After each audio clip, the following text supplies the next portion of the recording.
Hello every, welcome to smart learning. നമ്മൾ ഇന്ന് discuss ചെയ്യാനായിട്ട് പോകുന്നത് 2023 ഫസ്റ്റ് ഫേസ് 10th പ്രിലിംസിൻ്റെ ക്വസ്റ്റ്യൻ പേപ്പറാണ്. അപ്പോൾ ഫസ്റ്റ് ഫേസിലെ ഫസ്റ്റ് സ്റ്റേജിൽ നടന്ന ക്വസ്റ്റ്യൻ പേപ്പറാണ് നമ്മളിന്ന് ഡിസ്കസ് ചെയ്യാനായിട്ട് പോകുന്നത്. അപ്പോൾ സെക്കൻഡ് സ്റ്റേജിൻ്റെ എക്സാം ഇങ്ങ് അടുത്തെത്താറായിട്ടുണ്ട്. അപ്പോൾ എല്ലാവരും നന്നായിട്ട് പഠിക്കേണ്ടതെന്ന് വിശ്വസിക്കുന്നു. അപ്പോൾ നമുക്ക് ഒന്നാമത്തെ ചോദ്യത്തിലേക്ക് കടക്കാം. ഒന്നാമത്തെ ചോദ്യം, ഗംഗ ശുദ്ധീകരണ പദ്ധതിയുടെ പേരെന്ത്? ഓപ്ഷൻ ഡി നമാമി ഗംഗ എന്നുള്ളതാണ് കറക്റ്റായിട്ടുള്ള ആൻസർ. അടുത്ത ചോദ്യം, 2021 ഐക്യരാഷ്ട്ര സംഘടനയുടെ കാലാവസ്ഥാ വ്യതിയാന സമ്മേളനം നടന്ന സ്ഥലം? Option B United kingdom. ഇപ്പോൾ ഏറ്റവും റീസെൻ്റായിട്ട് നടന്ന കാലാവസ്ഥാ വ്യതിയാന സമ്മേളനത്തിൻ്റെ വേദി എന്ന് പറയുന്നത് അസർബൈജാനിലെ ബാക്കു എന്ന സ്ഥലമാണ്. ഇനി അടുത്ത ചോദ്യം, 2022 ധാക്ക അന്താരാഷ്ട്ര ഫിലിം ഫെസ്റ്റിവലിൽ ഏത് ഇന്ത്യൻ സിനിമയ്ക്കാണ് മികച്ച സിനിമയ്ക്കുള്ള പുരസ്കാരം ലഭിച്ചത്? ഓപ്ഷൻ എ കുഴങ്ങൾ എന്ന സിനിമയ്ക്കാണ്. ഇനി അടുത്ത ചോദ്യം, 2019 വള്ളത്തോൾ പുരസ്കാരം ലഭിച്ച സാഹിത്യകാരൻ ആര്? ഓപ്ഷൻ സി പോൾ സക്കറിയ എന്നുള്ളതാണ് കറക്റ്റായിട്ടുള്ള ആൻസർ.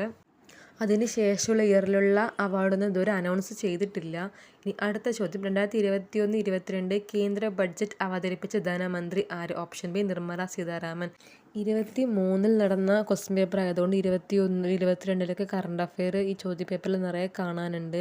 അതൊന്നും ഇപ്പോൾ റീസെൻ്റായിട്ട് നടന്ന എക്സാമിൽ അങ്ങനെ ചോദിച്ച് കാണാറില്ല. പക്ഷെ നമ്മൾ അപ്ഡേറ്റ് ആയിട്ട് എല്ലാ ക്വസ്റ്റ്യൻസും നോക്കി വെക്കേണ്ടത് വളരെ അത്യാവശ്യമാണ്. ഇനി അടുത്ത ചോദ്യം, റഷ്യ ഉക്രൈൻ യുദ്ധത്തിൽ തകർന്ന ലോകത്തിലെ ഏറ്റവും വലിയ ഉക്രൈൻ നിർമ്മിത വിമാനം? ഓപ്ഷൻ സി AN-225 മരിയ എന്നുള്ളതാണ്. ഇനി ഏഴാമത്തെ ചോദ്യം, 2021 മേജർ ധ്യാൻചന്ദ് ഖേൽരത്ന പുരസ്കാരം നേടിയ Malayali? Option B PR Sreejesh. ഇപ്പോൾ റീസെൻ്റായിട്ട് ധ്യാൻചന്ദ് ഖേൽരത്ന പുരസ്കാരം പ്രഖ്യാപിച്ചിട്ടുണ്ട്. അപ്പോൾ 4 പേർക്കാണത് ലഭിച്ചിരിക്കുന്നത്. മനു ഭാക്കർ, അതുപോലെ ഹർമൻപ്രീത് സിംഗ്, പിന്നെ പ്രവീൺ കുമാർ, അതുപോലെ തന്നെ ഏറ്റവും പ്രായം കുറഞ്ഞ വേൾഡ് ചെസ് ചാമ്പ്യനായി മാറിയ ഗുകേഷിനും കൂടിയിട്ടാണ്. ഇവർക്ക് 4 പേർക്കാണ് ഈ വർഷത്തെ മേജർ ധ്യാൻചന്ദ് ഖേൽരത്ന പുരസ്കാരം പ്രഖ്യാപിച്ചിരിക്കുന്നത്. ഇനി അടുത്ത ചോദ്യം, നിലവിലെ കേരള നിയമസഭാ സ്പീക്കർ? ഓപ്ഷൻ സി AN ഷംസീറാണ് കറക്റ്റായിട്ടുള്ള ആൻസർ. ഇനി അടുത്ത ചോദ്യം, 2022 ഫിഫ വേൾഡ് കപ്പിന് ആതിഥേയം വഹിക്കുന്ന രാജ്യം? Option D Qatar.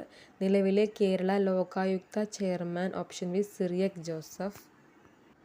ഇനി 11ാമത്തെ ചോദ്യം, കേരളത്തിൻ്റെ തീരപ്രദേശം ഏതു പേരിലാണ് അറിയപ്പെടുന്നത്? ഓപ്ഷൻ സി മലബാർ തീരസമതലം. നമുക്കറിയാം കേരളം എന്ന് പറയുന്നത് പടിഞ്ഞാറൻ തീരസമതലത്തിൻ്റെ ഭാഗമായിട്ട് വരുന്നതാണ്. ഇനി അടുത്ത ചോദ്യം, അറബിക്കടലിൽ സ്ഥിതി ചെയ്യുന്ന ഇന്ത്യയുടെ ദ്വീപസമൂഹം? Option A Lakshadweep. നമുക്കറിയാം ആൻഡമാൻ നിക്കോബാർ ദ്വീപ് ബംഗാൾ ഉൾക്കടലിലും, അതുപോലെ തന്നെ മാലിദ്വീപ് ഇന്ത്യയുടെ ദ്വീപസമൂഹത്തിൻ്റെ ഭാഗമല്ലാത്തൊരു ദ്വീപാണ്.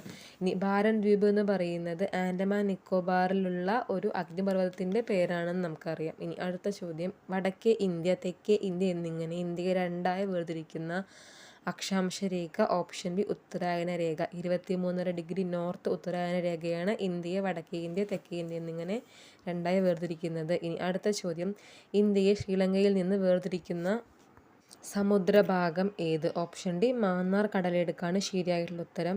ഇനി PSC എപ്പോഴും ചോദിക്കുന്ന ഒരു ചോദ്യമാണ് അടുത്തത്, ഇന്ത്യയിലെ ദേശീയ ജലപാത 3 ബന്ധിപ്പിക്കുന്ന സ്ഥലങ്ങൾ ഏതെല്ലാം? ഓപ്ഷൻ സി കൊല്ലം മുതൽ കോട്ടപ്പുറം വരെ. കോട്ടപ്പുറമായിട്ട് ഇപ്പോൾ കോഴിക്കോടായിട്ടുണ്ട്. റീസെൻ്റായിട്ട് നടന്നൊരു എക്സാമിൽ അത് തിരുത്തി ചോദിച്ചിട്ടുണ്ട്. ഇനി അടുത്ത ചോദ്യം, കേരളം തമിഴ്നാട് സംസ്ഥാനങ്ങളിലെ തീരദേശ മണലിൽ നിന്നും ലഭിക്കുന്ന ആണവോർജ ധാതു?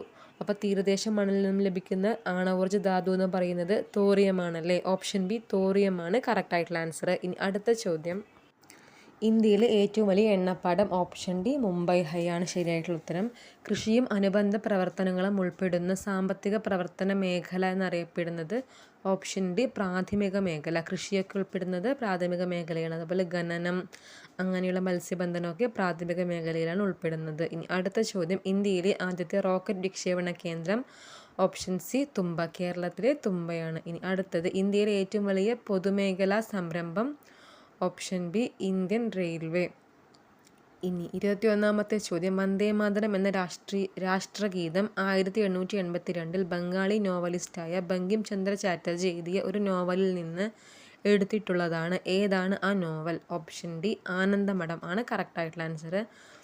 അടുത്ത ചോദ്യം, ഇന്ത്യയുടെ ദേശീയഗാനം പാടിത്തീർക്കുവാൻ എടുക്കേണ്ട സമയപരിധി ഇന്ത്യ ഗവൺമെൻറ്റിൻ്റെ ചട്ടപ്രകാരം എത്ര സെക്കൻഡാണ്? Option A 52 second. ഇനി അടുത്തത്, ഇന്ത്യൻ ഭരണഘടനയിൽ 1976 ഭരണഘടനാ ഭേദഗതി നിയമം വഴിയാണ് മൗലിക ചുമതലകൾ ഉൾപ്പെടുത്തിയത്. താഴെ പറയുന്നവയിൽ ഏത് ഭേദഗതി നിയമം അനുസരിച്ചാണ് 10 ചുമതലകൾ ഇന്ത്യൻ ഭരണഘടനയിൽ ഉൾപ്പെടുത്തിയത്? ഓപ്ഷൻ സി 42-ാം ഭേദഗതിയാണ് കറക്റ്റായിട്ടുള്ള ഉത്തരം. നമ്മൾ മുൻപത്തെ വീഡിയോകളിലൊക്കെ ഇതിനെക്കുറിച്ച് വളരെ ഡീറ്റെയിൽ ആയിട്ട് പറഞ്ഞിട്ടുണ്ട്. അതുകൊണ്ടാണ് ക്വസ്റ്റ്യനും ആൻസറും മാത്രം വായിച്ചു പോകുന്നത്. ഇനി അടുത്ത ചോദ്യം, ഇന്ത്യൻ ഭരണഘടനയുടെ ഭാഗം 3 പൗരന്മാർക്ക് ചില മൗലിക അവകാശങ്ങൾ ഉറപ്പു നൽകുന്നു. താഴെ പറയുന്നവയിൽ ഒരു അവകാശം ഭാഗം 3-ൽ ഉൾപ്പെടുത്തിയിട്ടില്ല. ഏതാണ് ആ അവകാശം? അപ്പോൾ നമുക്ക് 4 ഓപ്ഷൻ ഉണ്ട്. അത് വായിക്കുമ്പോൾ തന്നെ നമുക്ക് മനസ്സിലാകും. ഓപ്ഷൻ ബി ആണ് ഉൾപ്പെടുത്തിയിട്ടില്ലാത്ത അവകാശം എന്ന് പറയുന്നത്. തുല്യ ജോലിക്ക് തുല്യ വേതനത്തിനുള്ള അവകാശം മൗലികാവകാശമല്ല, അത് നിർദ്ദേശക തത്വങ്ങളിൽ വരുന്നതാണ്. ഇനി അടുത്ത ചോദ്യം, ഇന്ത്യൻ ഭരണഘടനയുടെ വകുപ്പ് 21A 6 മുതൽ 14 വയസ്സ് വരെയുള്ള കുട്ടികൾക്ക് സൗജന്യവും നിർബന്ധിതവുമായ വിദ്യാഭ്യാസം ഒരു മൗലികാവകാശമായി ഉറപ്പു നൽകുന്നു. ഏത് ഭരണഘടനാ ഭേദഗതി നിയമം അനുസരിച്ചാണ് ഈ വകുപ്പ് ഭരണഘടനയിൽ ഉൾപ്പെടുത്തിയത്? ഓപ്ഷൻ എ 86-ാം ഭേദഗതിയാണ് കറക്റ്റായിട്ടുള്ള ആൻസർ. ഇനി 26-ാമത്തെ ചോദ്യം, ഇന്ത്യൻ ഭരണഘടനയിൽ ഭരണഘടനാ രൂപീകരണ വേളയിൽ ഒരു മൗലിക അവകാശമായി ഉൾപ്പെടുത്തുകയും പിന്നീട് 44-ാം ഭരണഘടനാ ഭേദഗതിയിലൂടെ എടുത്തു മാറ്റപ്പെടുകയും ചെയ്ത അവകാശം താഴെ പറയുന്നവയിൽ ഏതെന്ന് തിരിച്ചറിയുക. ഓപ്ഷൻ ഡി സ്വത്തവകാശമാണ് കറക്റ്റായിട്ടുള്ള ആൻസർ. ആദ്യം മൗലികാവകാശമായിട്ട് പിന്നീട് അത് നീക്കം ചെയ്യുകയും ചെയ്ത അവകാശം സ്വത്തവകാശമാണ്. ഇനി അടുത്ത ചോദ്യം, താഴെ പറയുന്നവയിൽ ഏത് വകുപ്പിനെയാണ് ഡോക്ടർ BR അംബേദ്കർ ഇന്ത്യൻ ഭരണഘടനയുടെ ആത്മാവ് എന്ന് വിശേഷിപ്പിച്ചത്? ഓപ്ഷൻ ബി 32-ാം വകുപ്പ്. 32-ാമത്തെ വകുപ്പിൽ റിട്ടുകളെ കുറിച്ചാണല്ലേ പറയുന്നത്. ഇനി അടുത്ത ചോദ്യം, വിവരാവകാശ നിയമം ഇന്ത്യൻ പാർലമെൻറ്റ് ഏത് വർഷമാണ് പാസ്സാക്കിയത്? ഓപ്ഷൻ ഡി 2005 ആണ് കറക്റ്റായിട്ടുള്ള ഉത്തരം. ഇനി അടുത്ത ചോദ്യം, ദേശീയ മനുഷ്യാവകാശ കമ്മീഷനെ പറ്റി താഴെ പറയുന്ന പ്രസ്താവനകളിൽ തെറ്റായത് കണ്ടെത്തുക. ഓപ്ഷൻ എ ആണ് കറക്റ്റായിട്ടുള്ള ആൻസർ. മനുഷ്യാവകാശ ലംഘനം നടത്തുന്ന വ്യക്തികൾക്കും സ്ഥാപനങ്ങൾക്കുമെതിരെ ശിക്ഷാ നടപടികൾ സ്വീകരിക്കാൻ കമ്മീഷന് അധികാരമുണ്ട്. ഇത് തെറ്റാണ്. ശിക്ഷാ നടപടികൾ സ്വീകരിക്കാനുള്ള അധികാരമില്ല, അന്വേഷിക്കാനുള്ള അവകാശം മാത്രമേ ഉള്ളൂ. ഇനി അടുത്ത ചോദ്യം, ഇന്ത്യയുടെ ദേശീയ പതാകയുടെ മാതൃക ഭരണഘടനാ നിർമ്മാണ സമിതി ഔദ്യോഗികമായി അംഗീകരിച്ചത് ഏത് ദിവസമാണ്? ഓപ്ഷൻ സി 22 ജൂലൈ 1947 ആണ് ശരിയായിട്ടുള്ള ഉത്തരം. ബ്രിട്ടീഷ് രേഖകളിൽ പൈച്ചി രാജ, കൊട്ടിയോട്ട് രാജ എന്നീ പേരുകളിൽ അറിയപ്പെടുന്ന ഭരണാധികാരി? ഓപ്ഷൻ എ പഴശ്ശി രാജ. കേരളത്തിൽ നടന്ന മാപ്പിള കലാപങ്ങളെക്കുറിച്ച് അന്വേഷിക്കാൻ നിയോഗിക്കപ്പെട്ട കമ്മീഷൻ ഏത് കമ്മീഷനാണ്? ഓപ്ഷൻ സി ലോഗൻ കമ്മീഷനാണ് കറക്റ്റായിട്ടുള്ള ആൻസർ. തരിസാപ്പള്ളി ലിഖിതം എഴുതി തയ്യാറാക്കിയത്? Option A Ayyanadikal Thiruvadikal. ആധുനിക കാലത്തെ മഹാത്ഭുതം എന്ന് ഗാന്ധിജി വിശേഷിപ്പിച്ച സംഭവം ഏത്? ഓപ്ഷൻ ബി ക്ഷേത്രപ്രവേശന വിളംബരമാണ് ശരിയായിട്ടുള്ള ഉത്തരം. അടുത്ത ചോദ്യം, തിരുവിതാംകൂറിൽ സൗജന്യവും നിർബന്ധിതവുമായ വിദ്യാഭ്യാസം നടപ്പിലാക്കിയ ഭരണാധികാരി? ഓപ്ഷൻ ബി റാണി ഗൗരി പാർവതിബായി ആണ് ശരിയായിട്ടുള്ള ഉത്തരം. 36-ാമത്തെ ചോദ്യം, രാജ്യസമാചാരം എന്ന പത്രം ആരംഭിച്ചത്? Option A Hermann Gundert. ഇനി തുലാം 10 സമരം എന്നറിയപ്പെടുന്നത്? ഓപ്ഷൻ ബി പുന്നപ്ര വയലാർ സമരമാണ് തുലാം 10 സമരം എന്ന പേരിൽ അറിയപ്പെടുന്നത്. ഇനി അടുത്ത ചോദ്യം, മലബാറിൽ ബ്രിട്ടീഷുകാർക്ക് ലഭിക്കാനിടയാക്കിയ ഉടമ്പടി ഏത്? ഓപ്ഷൻ ബി ശ്രീരംഗപട്ടണം ഉടമ്പടി വഴിയാണ് മലബാർ ബ്രിട്ടീഷുകാർക്ക് ലഭിച്ചത്. ഇനി അടുത്ത ചോദ്യം, കണ്ണീരും കിനാവും എന്ന ഗ്രന്ഥം രചിച്ചത്? Option C VT Bhattathiripad. Malayali memorial തയ്യാറാക്കിയ വർഷം? ഓപ്ഷൻ ബി 1891 ആണ് കറക്റ്റായിട്ടുള്ള ഉത്തരം.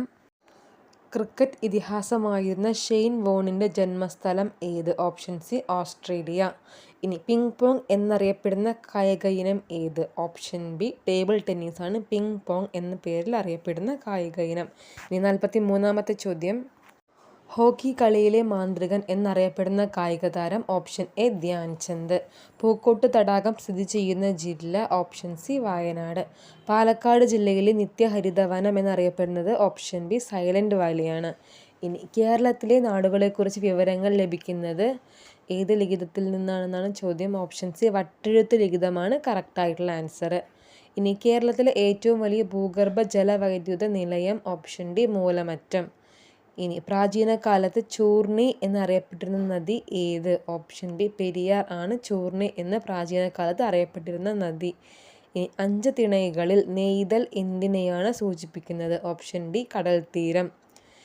സംഘകാലഘട്ടത്തിൽ ഉപ്പു വ്യാപാരികൾ ഏത് പേരിൽ അറിയപ്പെട്ടിരുന്നു? ഓപ്ഷൻ എ ഉമണർ എന്നുള്ളതാണ് കറക്റ്റായിട്ടുള്ള ഉത്തരം.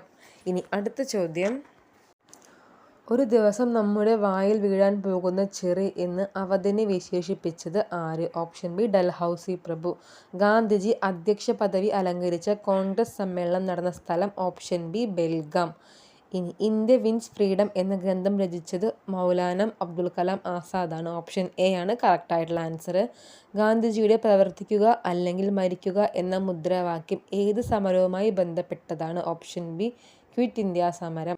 ഇന്ത്യക്ക് സ്വാതന്ത്ര്യം നൽകിയ ബ്രിട്ടീഷ് പ്രധാനമന്ത്രി? Option C Clement Attlee.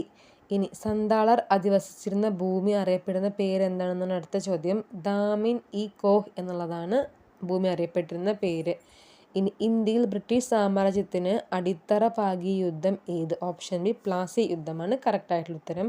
Sati സമ്പ്രദായം നിർത്തലാക്കിയ ബ്രിട്ടീഷ് ഭരണാധികാരി ആര്? ഓപ്ഷൻ ബി വില്യം ബെന്റിക് പ്രഭു.